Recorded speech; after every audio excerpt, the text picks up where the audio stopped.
আজকে বিশেষ অতিথি হিসাবে ইতিমধ্যে বক্তব্য রেখেছেন আমাদের ফেনী সুযোগ্য জেলা প্রশাসক ওয়াহিদুজ্জামান। বক্তব্য উপস্থিত আছেন আমাদের ফেনী সদর উপজেলা নির্বাহী কর্মকর্তা। বক্তব্য রেখেছেন ছাগলাইয়া উপজেলা নির্বাহী কর্মকর্তা।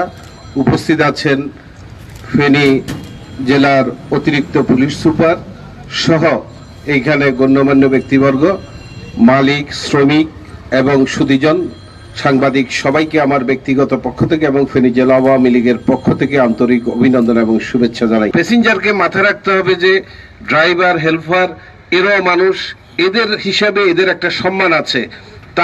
তাদেরকে যেখানে সেখানে অপমান, অপদস্থ, ছোট করা যাবে না। আর জেলা প্রশাসক মহোদয় একটা বক্তব্যে বলেছেন, হয়তোবা সবার কাছে সমহারে টাকা নাও থাকতে পারে। যদি টাকা না থাকে, ইচ্ছাকৃত যদি না দিয়ে থাকে সেটা ভিন্ন বিষয়। যদি সত্যিকার টাকা না থাকে পকেটে, সেটা আপনারা আন্তরিকভাবে বিবেচনা করবেন। যারা এখানে উপস্থিত আছে তাদের প্রতি আমি অনুরোধ করতে চাই।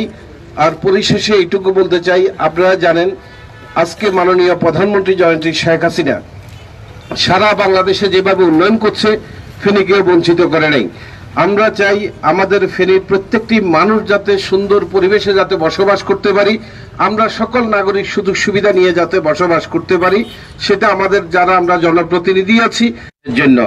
এখানে উপজেলা নির্বাহী কর্মকর্তা ছাগলাইয়ার ওনার উদ্যোগেই সত্যিকার ভাবে আজকে এই জিনিসটা আমরা সম্পূর্ণ করতে পেরেছি। ওনাকে আমি আবারও ব্যক্তিগতভাবে ধন্যবাদ জানাই।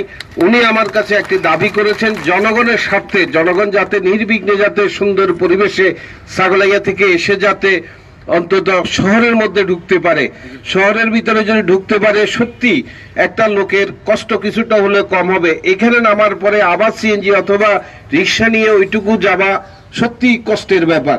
যার কারণে উপজেলা নির্বাহী কর্মকর্তার সাথে আমি কথা বলেছি, উনি বলেছে রেলগেট পর্যন্ত যদি যাবার অনুমতি দেওয়া হয় তাহলে ছাগলাইয়া বাসীর জন্য উপকার হয়। আমি ওনার সাথে একমত পোষণ করি। রেলগেট পর্যন্ত এই গাড়ি চলাচলের অনুমতি দিলাম এবং আমি মেয়র সাহেবকে বলে দিব যাতে সেইটুকু যাতে পারমিশন দেওয়া হয়, রেলগেটের ওইদিকে যাতে না যায়। ওইদিকে যদি কোনো কারণে বাদ যায়, আমি আগে বলে দিচ্ছি, সাথে সাথে সেটা টিআই সাহেব আছেন অথবা কর্তৃপক্ষ আছেন, তারা কিন্তু ব্যবস্থা নেবেন। পরবর্তীতে আপনারা যদি বলেন যে আমরা সামান্য একটু ঘোরার জন্য গেছি, এটা আমি মানব না। আমি উপজেলা নির্বাহী কর্মকর্তার সম্মানার্থে এইটুকু পর্যন্ত আমি পৌর মেয়রকে রিকোয়েস্ট করব যাতে এই পর্যন্ত দেয়। যেহেতু আপনারা জানেন এইখানে টাউন সার্ভিস আছে, অনেক আগে থেকে চলছে, অত্যন্ত সুনামের সাথে টাউন সার্ভিসটা চলছে, তাদের নিশ্চয় ব্যাঘাত ঘটবে, তারপরেও আমি সেটা করে দিচ্ছি। তবে এখানে জনগণের কিছু চাহিদা ছিল যে খন্ডল হাই পর্যন্ত, আপনাদের এদিকে যদি খন্ডল হাই পর্যন্ত বাসগুলা যদি চালু করা হয়, আচ্ছা যাই হোক, খন্ডল হাই পর্যন্ত দিয়েছেন, এটা আমি শুনে আমি মালিক পক্ষকে আন্তরিক ধন্যবাদ জানাই। আমরা চাই সবাই মিলেমিশে আমরা একসাথে ফেনীতে থাকতে চাই, সেই জন্য সকলের সহযোগিতা প্রয়োজন। একা প্রশাসনের পক্ষেও সম্ভব নয়, একা রাজনৈতিক ব্যক্তির পক্ষেও সম্ভব নয়, সবাই সহযোগিতা প্রয়োজন। এই জন্য আওয়ামী লীগ, বিএনপি, জাতীয় পার্টি সকলের সহযোগিতা কামনা করি। আপনারা সহযোগিতা করবেন, আমরা ফেনী সর্বক্ষেত্রে যাতে অগ্রযাত্রায় আমরা যেতে পারি, এই বছরের শুরুতেই আমরা সেটা প্রত্যাশা করি। আজকে এই সার্ভিসের শুভ উদ্বোধন ঘোষণা করলাম। জয় বাংলা, জয় বঙ্গবন্ধু। আমাদের ফেনী গণমানুষের নেতা নিজামুদ্দিন হাজারী ভাইকে বলার পরে যে আমরা যে আজকে যে বাস সার্ভিসটা পাচ্ছি, আমাদের ছাগলাইয়া উপজেলাবাসী দীর্ঘ 13 বছর এই বাস থেকে বঞ্চিত হয়েছিলাম। আমরা সিএনজির মাধ্যমে চলাফেরা করতাম। সেক্ষেত্রে আমাদের মা বোনেরা, স্কুলের ছাত্রীরা যখন সিএনজিতে উঠতো তখন বিভিন্নভাবে ইপটিজিং এর শিকার হতো, যেখানে অপরিচিত মানুষের পাশে তাদেরকে বসতে হতো।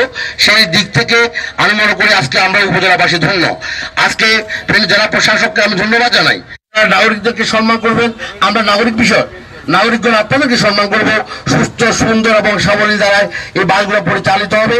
এর পরবর্তীতে আমরা আমাদের প্রিয় নেতা নিজামুদ্দিন হাজারী ভাইয়ের দৃষ্টি আকর্ষণ করে বলতে চাই, আমাদের ছাগলনাইয়া থেকে সুপাপুর এবং ছাগলনাইয়া থেকে মরিগঞ্জ, ওখানেও আমরা 10টা 20টা বাস দিতে চাই। আপনারা আশা করি আগামীতে আমাদেরকে ওই বাসগুলো দিয়ে আমাদের ধন্য করবেন।